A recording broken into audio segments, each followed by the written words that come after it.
大家好，我是杨医生。2岁的宝宝咳嗽、喉咙有痰怎么办呢？2岁的小宝宝咳嗽、喉咙有痰，首先要观察宝宝的状态。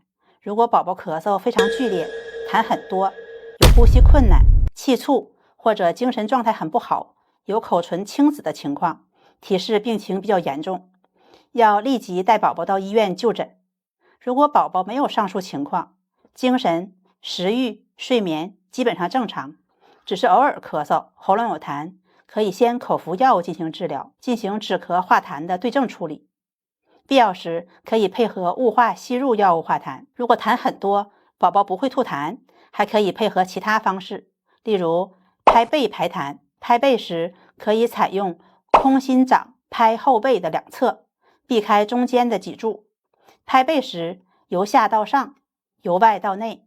拍背的目的是促进肺的振动，帮助排痰，所以拍背时力度可以稍微大一点，频率可以稍微快一点。安抚性的轻轻的拍起不到治疗作用。经过治疗，观察病情变化，如果症状好转，说明治疗有效；如果症状还在加重，甚至出现其他症状，建议立即带宝宝到医院进行就诊。